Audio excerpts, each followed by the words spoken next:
started, fizzing at a photo they've taken. Space tree flying through the skies and battles happen everywhere. Coucou, c'est Bidip de ma petite médiathèque. Je vous retrouve aujourd'hui pour commencer ce nouveau vlog. Nous sommes le mardi 14, oui c'est ça, 14 février, donc 2023. Je vous prends avec ma tête vraiment pas Jojo. J'ai été enrhumée ce week-end, là ça commence à aller un petit peu mieux, mais du coup voilà, j'ai le nez tout rouge, il y a un éclairage pourri, mais je me suis dit si j'attends d'avoir une tête convenable, je vais pas commencer ce vlog. Du coup, je commence comme ça, juste pour vous dire bonjour, c'est le matin, j'attends que ce soit l'heure d'aller travailler, je me suis réveillée très très tôt, et comme je suis pas encore tout à fait guérie, le sport, tout ça, ça attendra. Donc j'ai sorti mon crochet, mon pull tricolore, qui avance bien, donc j'ai hâte de vous montrer ça mercredi, dans la petite séquence du bilan crochet tricot du mois. Pendant que je faisais donc mon crochet, j'ai regardé le dernier podcast de Tricostérone, ce qui me fait penser que dans les dernières vidéos que j'ai filmées, j'ai complètement zappé de vous parler à la fois de ce que j'ai regardé sur YouTube, il y a des gens qui passent de là, et à la fois aussi de toutes les films, séries que j'ai regardées ces derniers temps. Donc il va falloir que je rattrape, ça va faire une longue liste. J'ai regardé hier Madame Bibiche, un podcast très sympa. Sa couverture Memory Blanket me fait trop envie. D'ailleurs j'ai téléchargé le patron, c'est pas trop gratuit en anglais, donc je suis pas sûre d'avoir tout compris, donc je vais chercher des petits tutos pour apprendre à faire les petits carrés avec les diminutions au centre. Mais j'ai très envie de faire cette couverture, d'autant plus que ma fille aînée m'a dit il n'y a pas très longtemps qu'elle aimerait beaucoup que je lui fasse une couverture patchwork en point mousse. Donc elle avait l'idée d'une couverture que ma grand-mère, pas la même que l'autre plaid dont je vous ai déjà parlé, mais l'autre grand-mère, nous avait fait à moi et à ma sœur des couvertures au tricot en point mousse, mais c'était des bandes et après c'était cousu. Et je me suis dit effectivement c'est le plus simple, mais peut-être pas le plus fun à faire. J'ai envie de me mettre la barre un petit peu plus haut en faisant les petits carrés qui sont assemblés au fur et à mesure. Donc sans couture, parce que moi la couture c'est pas trop ça. Donc je vais aller voir ça de plus près, et quand je vois la magnifique couverture de je crois que c'est Céline, Madame Bibiche, je me dis j'ai trop envie de faire pareil. Bon, ça sera pas pareil, mais on va essayer. Bon, je vous laisse là parce que c'est bientôt l'heure que j'aille travailler. C'était juste vraiment pour commencer. La lumière est vraiment pas terrible, mais au moins comme ça cache un petit peu ma tête. Voilà. À plus tard. Coucou, je vous retrouve. Nous sommes mercredi matin, donc on est le 15. Je reviens aujourd'hui pour vous parler d'un livre que je vous avais montré au moment où je l'ai acheté. C'est Je rayonne jour après jour. Méthode Peggy Tournigo et Jean-François Ruiz, aux éditions Marie-Claire. J'avais acheté ce livre parce que Rose Poudrée en avait parlé sur sa chaîne, et parce que j'aime bien les livres de développement personnel avec des exercices et tout. Donc comme je venais d'en finir un, je me suis dit je vais acheter celui-ci pour de temps en temps faire quelques exercices, etc. Mais je savais pas trop, voilà, je connaissais pas les auteurs, et j'avoue que je l'ai commencé déjà depuis un petit moment et je bloque. Je bloque parce qu'on n'est vraiment pas sur la même longueur d'onde. Donc ce matin justement j'ai essayé de le reprendre, et là je me suis dit franchement je ne sais pas si je vais le continuer. Du coup je vous en parle avant de prendre ma décision, mais je pense qu'elle est déjà prise en fait. Donc ça commence, on a une introduction. On nous propose de faire un petit autodiagnostic en faisant le diagramme avec... alors, je ne sais pas si je retrouve... Alors, déjà, on nous propose de faire notre autodiagnostic en nous aidant d'un lien qui est inactif. Ça fait la deuxième fois que j'achète ce genre de livre avec des liens, et les liens sont inactifs. Ça a le don de m'énerver, enfin je ne sais pas. Si tu prends la peine de créer des liens en rapport avec un livre, il faut que ça soit valable plus de 6 mois. Un livre a vocation à durer très longtemps. Si tu veux payer tes droits pour 6 mois ou un an, ben fais pas des compléments internet à ton bouquin, quoi. Bref, donc déjà ça a commencé un petit peu. Donc on fait ce fameux diagramme, je ne retrouve plus la page, mais on fait ce fameux diagramme où on va mettre d'une échelle du centre à l'extérieur, si on est par exemple, je sais pas moi, très heureux dans son travail ou très heureux dans son couple, etc. Enfin il y a plusieurs critères, je me souviens plus les critères, je ne retrouve plus la page, mais enfin bon bref, donc on fait son petit diagramme. Là jusque là tout allait bien, je me suis dit c'est amusant. On commence, du coup, là, le livre propose 12 axes de travail, qui sont l'amour, l'argent, la santé, l'apprentissage, les relations sociales, les projets, les passions, les contributions, la famille, le travail, la spiritualité et l'expression. Pourquoi pas? Pourquoi pas? On commence, du coup, avec le premier chapitre, c'est « Je rayonne l'amour ». Et là, déjà, je me suis dit, oula, commence par l'amour, je le sens moyen.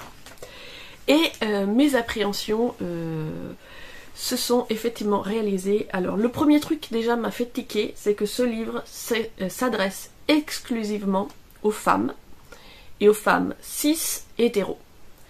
Donc déjà, pourquoi que les femmes? Les hommes, ils n'ont pas besoin de, je sais pas, se poser des questions sur eux-mêmes, je sais pas comment on dit en français, de s'améliorer, enfin je sais pas, moi ça me dérange quand déjà ce genre d'ouvrage ne s'adresse que aux femmes, parce qu'il peut y avoir des hommes aussi qui ont envie de faire du développement personnel, de se poser des questions, de rayonner en 365 jours. Donc déjà le postulat de départ de s'adresser qu'aux femmes, ça m'agaçait un peu. Et puis quand en plus on réduit les femmes aux femmes hétéros cisgenres, là mon baromètre agacement est monté d'un cran. Après ça m'était déjà arrivé sur d'autres livres, de bien meilleure qualité d'ailleurs. Et j'en parlais du coup avec Blandine de Vivre Livre. Et elle me disait qu'en lisant le même livre, elle n'avait pas ressenti, elle n'avait pas fait attention à ce détail, et du coup je me suis dit, ça se trouve, c'est que moi je me sens particulièrement concernée, donc je vais prêter attention, mais les auteurs n'ont peut-être pas voulu être discriminants ou... discriminants, je sais pas si c'est le mot, mais enfin, ils ont peut-être pas voulu exclure les femmes qui ne correspondent pas à ce critère, mais tout simplement qu'ils ne se sont pas posé la question. Allez, je donne le bénéfice du doute, continuons la lecture, quoique moi personnellement je pense que de dire partenaire au lieu d'amoureux, c'est quand même pas un effort énorme et ça permet tout de suite d'inclure un peu plus de personnes. Mais allez, disons qu'ils y ont tout simplement pas pensé et que du coup, on va prendre amoureux pour partenaire et après chacun y met ce qu'il veut. Après tout, même si je ne suis pas particulièrement cis et hétéro, je suis une femme qui vit avec un homme, donc je corresponds quand même au profil cible, donc allons-y.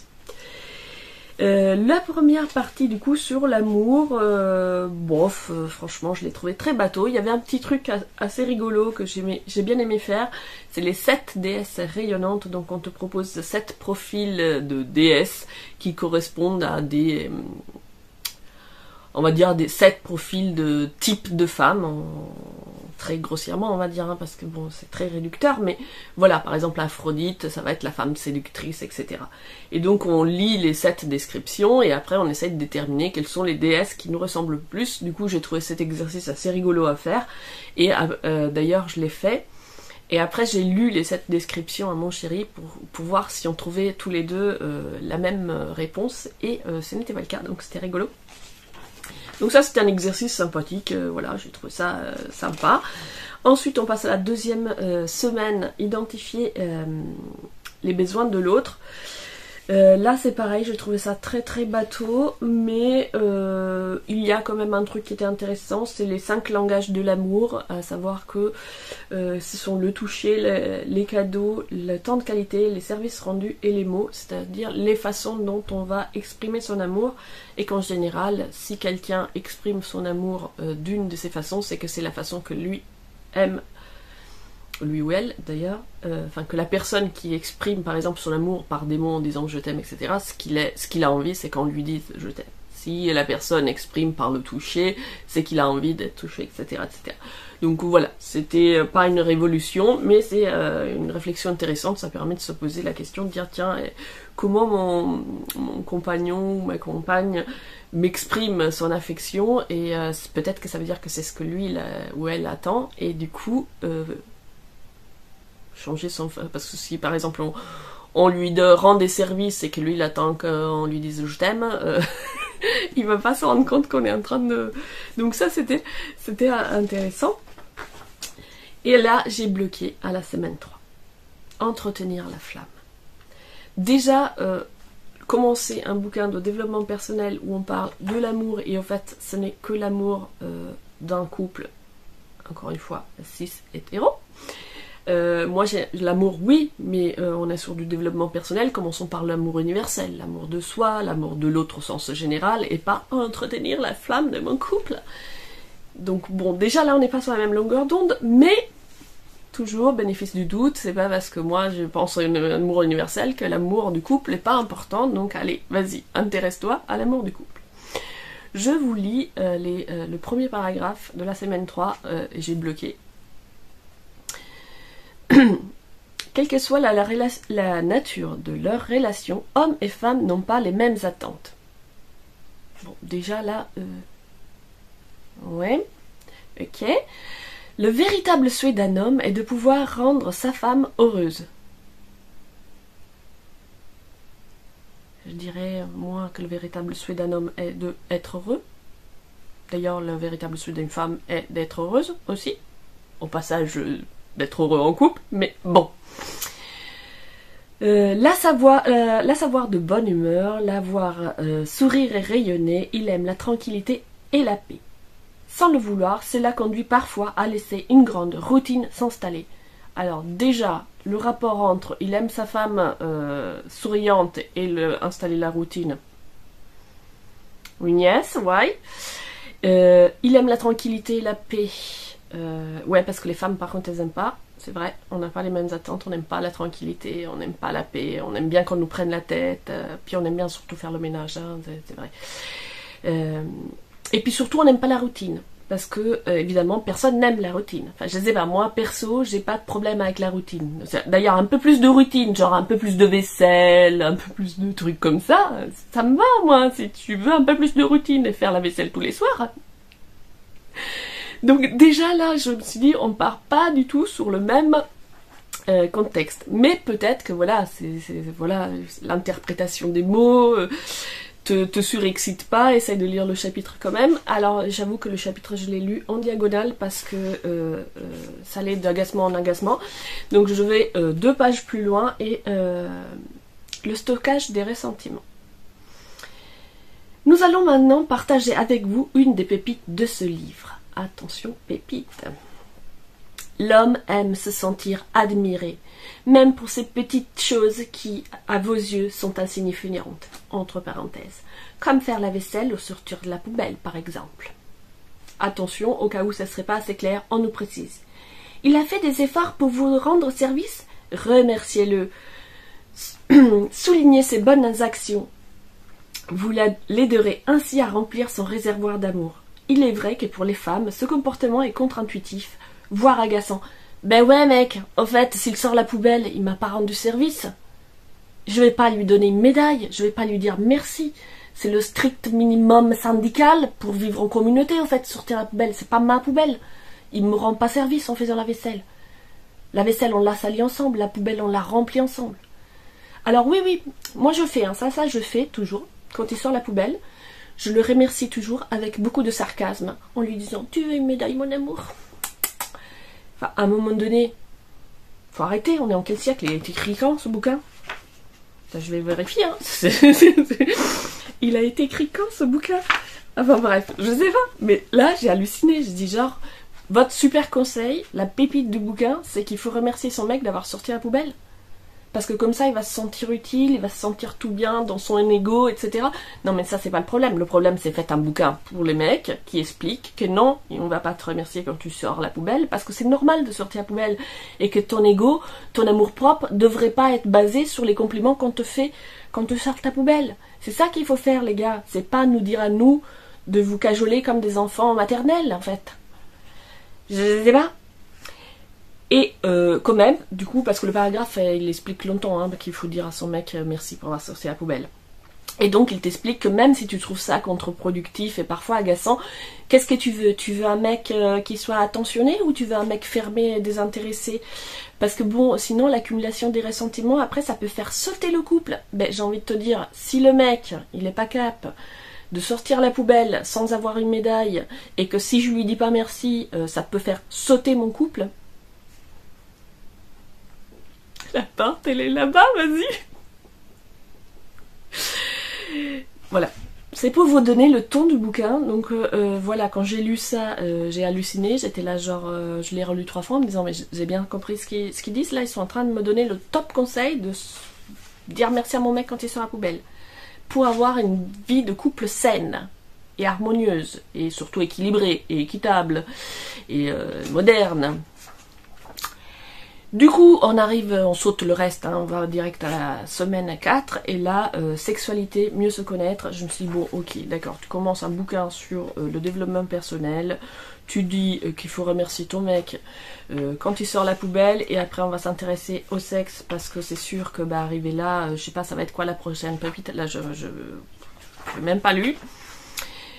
Du coup, heureusement, c'était la dernière partie sur l'amour, donc c'est-à-dire que l'amour se résume à ces 4 trucs, c'est-à-dire que tu identifies quelle déesse tu es, après tu identifies qu'est-ce qu'il faut faire pour que ton copain sache que tu l'aimes, avec les 5 langages de l'amour.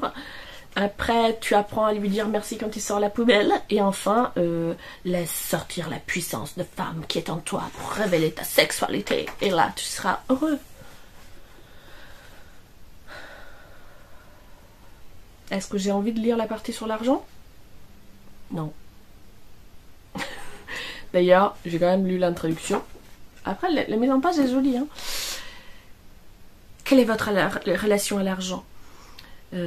Devenu presque tabou, presque aussi tabou que le sexe, l'argent nous bride. Nous en voulons tous plus. Non. Non, en fait. Pour moi, c'est pas tellement un tabou. Alors évidemment, effectivement, pour les autres, souvent ça l'est, donc j'évite de parler d'argent avec des gens quand je sens que ça met mal à l'aise.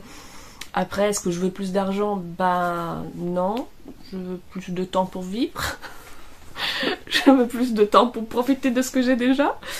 Donc bon, voilà. Je crois que ce bouquin s'adresse clairement pas à moi. Il y a plein de trucs que je trouve très très limite. C'est très réducteur. C'est presque caricatural. Et d'en faire un gros pavé comme ça, avec toute une introduction sur les super coachs qui vont changer notre vie. Il y a même des témoignages. Je regrette sincèrement d'avoir acheté ce bouquin. Donc voilà, je crois que je vais le remettre en circulation. Je n'ai même pas envie de le vendre en fait, parce que je partage tellement pas ce qu'il dit que j'ai plus envie de le mettre à la poubelle que dans une boîte à livres. Après, jeter un livre me pose toujours un problème, hein. Je sais pas, je vais... Peut-être que ça va plaire à 2 personnes, hein. Je suis pas sûre, quand bien même ça plairait, je suis pas sûre qu'il véhicule des choses que moi j'ai envie de partager avec le monde, quoi. Donc, je ne sais pas, caler un meuble, ça peut servir pour caler un meuble. Je suis hyper déçue, hyper déçue. J'ai voulu donner une deuxième chance, j'avais bloqué au chapitre, enfin la semaine 2, je me suis dit allez vas-y recommence, semaine 3 m'a achevé. Donc je pense que je vais en rester là. Et pour mon petit update du jour, je vais aussi en rester là, parce que ça fait quand même 15 minutes que je parle mal d'un livre. Donc je m'arrête là et je vous retrouve plus tard pour, j'espère, des bonnes lectures. Nous sommes le vendredi, je sais plus, 17 je crois, février, et je vous reprends très rapidement pour vous montrer des nouveautés puisque j'ai beaucoup de nouveaux livres à vous présenter. Je commence avec cette magnifique édition. Donc c'est Salamambo de Gustave Flaubert. C'est une édition que j'ai gagnée. J'avais participé à un concours pendant le calendrier de l'Avent. Et j'avais remporté ce concours et je l'ai reçu la semaine dernière. Il est magnifique, je vous montre un petit peu l'intérieur, c'est illustré. J'aime beaucoup le côté un peu art nouveau de cette couverture et du coup rien que pour l'objet je suis trop contente. Il me reste plus qu'à lire. Ce n'est pas une priorité au niveau lecture, mais je suis trop contente d'avoir cette magnifique édition dans ma collection. Je suis passée hier à la librairie et j'ai oublié l'affiche qui va avec ce que j'ai acheté. Alors j'avais reçu, je vous avais dit pour mon anniversaire, un bon d'achat dans une librairie à La Rochelle.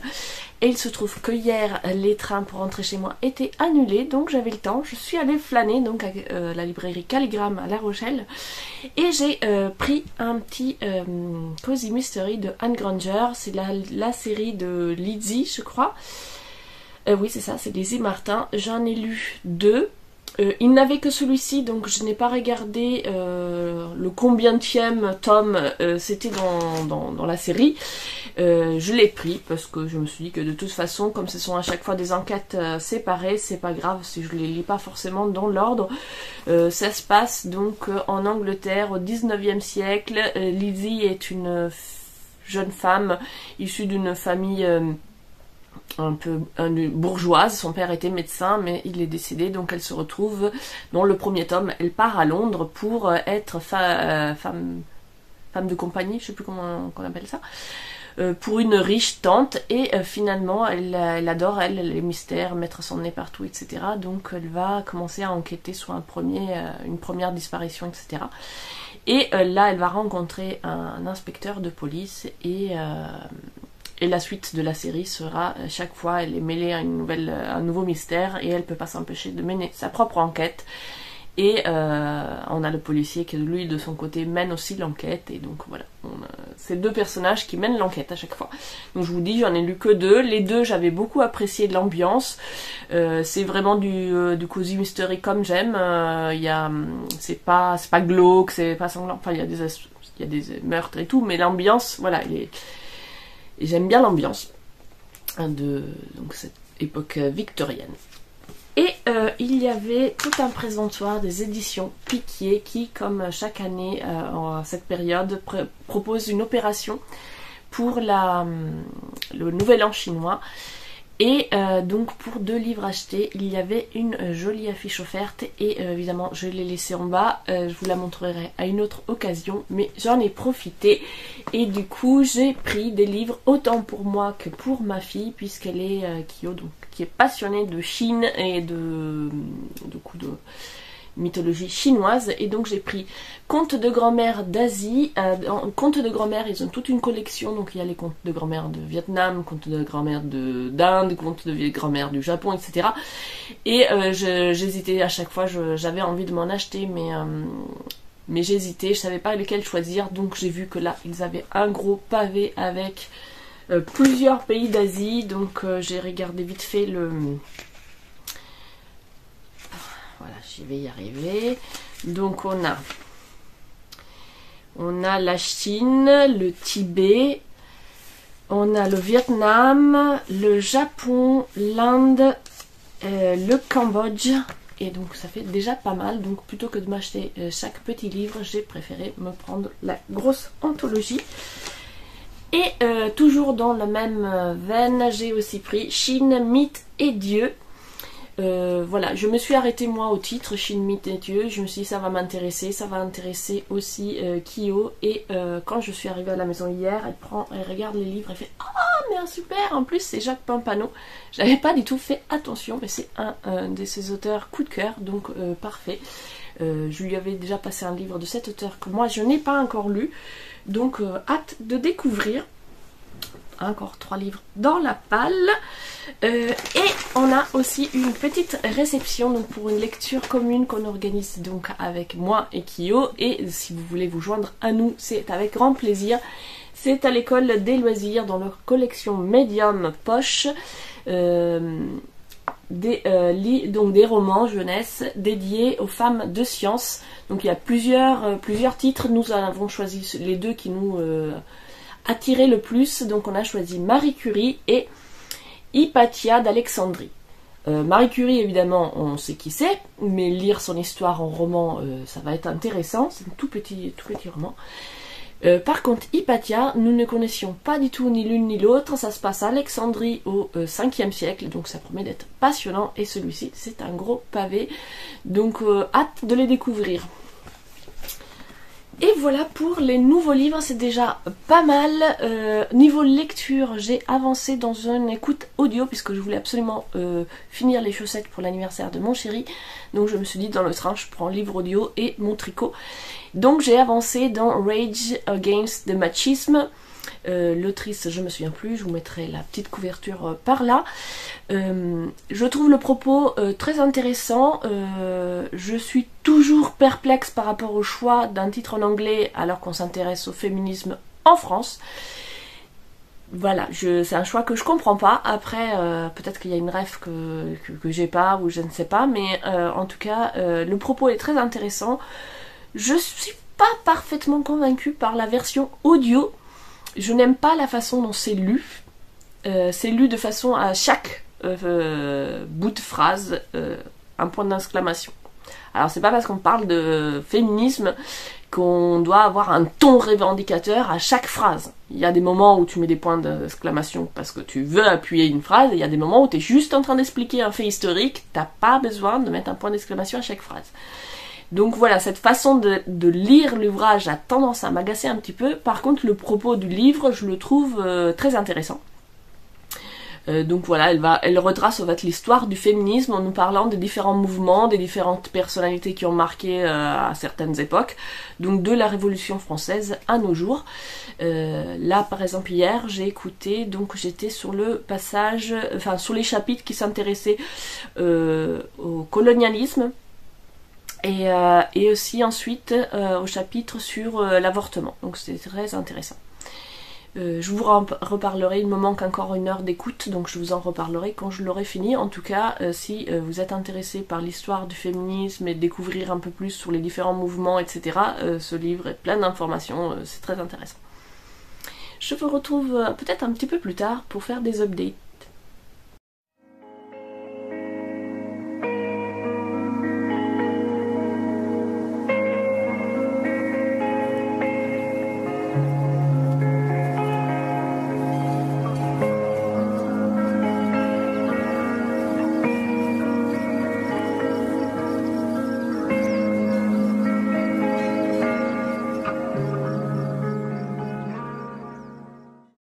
Coucou, nous sommes dimanche 19, je viens de faire une première tentative qui s'est sautée par un échec parce que Hera vient de régurgiter sur l'arbre à chat, donc voilà, petit intermède de nettoyage, en tout cas elle va bien, il n'y a pas de problème, c'est juste qu'elle a mangé un peu trop vite et elle fait souvent ça. C'est peut-être parce qu'elle a souffert de la faim quand elle était toute petite, mais des fois elle se gave et après, voilà, bref.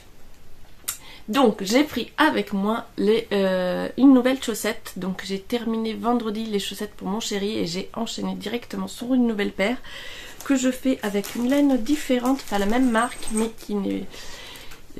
voilà, donc nous sommes toujours à Alison et Mae, donc dans une laine à chaussettes essentieux bon bref, j'y arriverai pas. Mixed fine. Par contre, du coup, en la travaillant, je me suis dit déjà, c'est marrant, elle est plus épaisse. Et quand on la touche, ça donne pas le même effet que celle qui était autoroyante. Et j'ai regardé, effectivement, celle-ci c'est 50% acrylique, 50% polyester. Donc ça donne pas du tout la même sensation que l'autre laine qui était 75% laine. Et du coup, et le reste en polyamide. du calcul mental que je ne ferai pas. Du coup, celle-ci au toucher est beaucoup moins agréable et du coup, je pense qu'elle sera aussi, avec de l'acrylique et tout, on va transpirer dedans.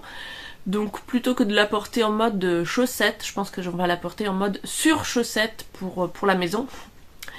Et ce qui tombe bien parce que du coup, j'ai fait le même montage, exactement la même chose. Hein. J'ai fait 14... J'ai commencé en Magic Loop ma pointe, j'ai fait 14 donc tours des aiguilles, ce qui fait qu'à la fin, une fois que j'ai fini mes augmentations, je me retrouve avec 60 mailles. Et cette laine étant un petit peu plus épaisse et tout, je me dis ça va être un peu grand pour moi. Mais finalement, si c'est pour porter par-dessus des chaussettes, ça sera très bien. Du coup, je pense que je ferai des picots avec le produit dont je vous ai déjà parlé pour faire un côté antidérapant et faire des chaussettes à porter à la maison en mode chausson quoi, pour l'hiver. En tout cas, j'aime bien l'effet des couleurs. Mais si je suis là aujourd'hui, c'était pas tant pour vous parler de laine que pour parler de livres. Alors, j'essaie voilà, de m'emberlificoter. J'ai lu 2 livres numériques, donc je vous mettrai une image de la couverture. J'ai lu Paul à Montréal. Je me souviens pas du nom de l'auteur. En tout cas, c'est il y a toute une série de Paul fait ci, Paul fait ça, etc. Donc un auteur québécois. Et là, c'est une commande spéciale pour l'anniversaire de la ville de Montréal. On lui a commandé, si j'ai bien compris, des panneaux qui étaient exposés dans la ville. Et ils en ont fait ensuite un livre. Et donc dans cette BD, on découvre un peu l'histoire de Montréal avec différents faits, à quel moment ça a été fondé, par qui, quels étaient les commerces principaux, etc. Et en même temps, il y a un fil conducteur. On voit un jeune homme suivre une femme qui a perdu son tablier. Et en fait, à chaque case, ce n'est pas la même époque. Donc l'histoire continue, enfin elle suit, donc le jeune homme cherche à rattraper cette jeune femme pour lui rendre son tablier, mais à chaque case, au début on est en 1700 et je sais pas combien, puis on va être 50 ans plus tard ou un siècle plus tard, etc. Et en fait, à chaque case on change d'époque, et donc le décor de la ville derrière eux change en fonction de l'époque. Donc c'est très rigolo. J'avais beaucoup entendu parler de cette série concernant Paul. J'en avais jamais lu, c'est le premier que j'ai lu. Graphiquement, c'est pas forcément ce qui moi m'attire, mais j'ai trouvé quand même ça agréable. Et puis le côté historique de la ville, j'ai trouvé ça très sympa aussi, puisque je connaissais pas du tout, je connais cette ville bien sûr de nom, mais c'est tout. Je connaissais pas du tout son histoire, donc voilà, c'était intéressant et c'était agréable à lire. Donc si vous avez l'occasion et que vous voulez en savoir un petit peu plus sur la ville de Montréal, c'est une lecture que je vous conseille. La deuxième lecture que j'ai faite en numérique, c'est un album jeunesse, Fred Sabi. C'est dans la collection, donc c'est chez Kaleidoscope, distribué par l'école des loisirs. L'auteur c'est Peter Brown, si je ne me trompe pas. Et donc moi j'avais choisi, j'avais eu envie de lire cet album pour sa couverture et ses couleurs que je trouvais c'est des couleurs un peu fuchsia, un peu, comment dire, un peu fluo. Voilà, des couleurs un petit peu comme ça, avec des touches de fluo qui m'avaient attiré. Le dessin, je le trouvais original, différent de ce que j'ai l'habitude de lire en album. Et du coup, ça m'avait attiré l'œil, mais je ne savais pas du tout de quoi ça allait parler. À part qu'on voit un petit garçon qui court à travers la pièce sur la couverture tout nu et avec le titre Fred s'habille. Donc bon, je me suis dit ça va être une histoire comme souvent pour les petits, on va s'habiller. Et bien du coup j'ai été très agréablement surprise parce que ce n'était pas aussi simple que ça. Effectivement on va suivre le petit garçon qui va s'habiller, mais le propos ce n'est pas d'apprendre un enfant à s'habiller, c'est plutôt un propos de tolérance et d'antisexisme. Donc on a ce petit garçon qui sautille de partout dans la maison complètement tout nu. On nous dit que Fred il aime bien être tout nu et qu'il je sais plus l'expression qu'il a utilisée, mais enfin bref, on le voit d'une pièce à l'autre, etc. Il est tout excité, il court tout nu dans la maison. Il s'amuse et puis il rentre dans dans la chambre de ses parents. Et il ouvre leur placard et il voit les vêtements de papa et s'imagine avec les vêtements de papa. Puis il regarde les vêtements de maman et s'imagine avec les vêtements de maman. Et finalement il choisit de piquer des vêtements de maman parce qu'il y a plus de couleurs, parce que c'est plus joli. Et du coup il commence à enfiler une robe, il commence à piquer ses bijoux, il commence à mettre ses chaussures à talons, etc. Et là les parents arrivent, le trouvent comme ça et du coup... la mère lui explique ah bah attends c'est pas comme ça qu'on va se maquiller et hop elle lui refait le maquillage bien comme il faut, elle se maquille aussi, le père du coup se maquille aussi, met les bijoux etc et du coup tous les trois vont se faire super beaux avec des bijoux, du maquillage et des vêtements colorés et du coup j'ai trouvé c'était une petite histoire très simple mais très joyeuse et très jolie et donc voilà je m'attendais pas du tout que ce soit le propos, du coup j'ai trouvé ça très sympa. Très, très positif, c'est très coloré, j'aime beaucoup le dessin et donc voilà, si vous avez l'occasion de tomber sur cet album, je vous le conseille également. Donc c'est Fred s'habille et je ne l'ai pas encore terminé ma chronique, mais du coup ça m'a donné une idée. Il y a plusieurs albums que j'ai lus dans à peu près de cette thématique là, donc je vous prépare un petit article avec tous les albums. Il y en a 4 ou 5, hein, il n'y en a pas 10 000, mais voilà, où je vais les regrouper ensemble pour faire un article sur cette thématique. Et voilà, c'est tout pour mes lectures. Côté podcast, je suis vraiment dans un mood podcast tricot à fond, donc je n'ai pas du tout regardé cette semaine de vlog lecture. Par contre, j'ai regardé du coup... le podcast de Rêver sa vie en couleur hier évidemment, donc elle a changé un petit peu son organisation, ce qui fait que les vidéos le vendredi sortent un petit peu plus tôt, ce qui est parfait pour moi parce que du coup moi le vendredi je ne travaille pas, j'ai du temps et j'adore justement me poser pour regarder des podcasts et tricoter un petit peu. Voilà, pour commencer le week-end en douceur. Du coup, voilà, je suis très contente de son nouvelle organisation. Et puis, Christelle, voilà, elle apporte toujours, je trouve, de la... Voilà, c'est Rêver sa vie en couleur, elle amène de la couleur, quoi. Elle est toujours de bonne humeur, toujours très positive, même quand elle traverse des périodes pas forcément faciles. Elle a toujours un mot de bonne humeur, un mot de... le sourire et c'est vraiment quelqu'un de très positif, donc ça fait du bien de la regarder, ça au-delà du tricot, voilà, ça amène de la bonne humeur et donc voilà, j'aime beaucoup ces podcasts. Et j'ai aussi découvert donc deux chaînes, Petite Pimousse 02, donc j'ai découvert grâce à Christelle puisqu'elle en parlait dans son dernier podcast. Donc j'ai regardé le dernier podcast de Petit Pimousse. Voilà, je vais y arriver. Donc je viens de découvrir qu'il y avait des projets assez sympas. Et j'ai aussi découvert la chaîne de, toujours grâce à Christelle d'ailleurs je crois, c'est elle qui en avait parlé, de Jo Yori. Donc qui est une toute nouvelle chaîne. Pour l'instant il n'y avait que 2 vidéos, donc j'ai regardé ces 2 vidéos. Dans la première elle nous parlait de ses projets, des projets qu'elle aimerait réaliser en 2023, et dans la deuxième vidéo elle faisait le tour des pulls, des différents ouvrages au tricot qu'elle possède.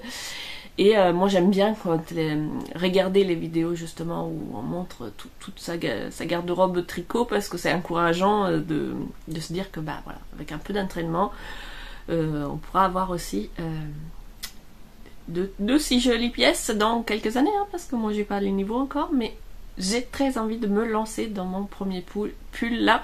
J'attendais d'avoir fini la chaussette et du coup j'ai enchaîné directement sur une deuxième chaussette, mais quand même j'ai envie de monter le pull assez rapidement, je pense soit aujourd'hui, soit la semaine prochaine.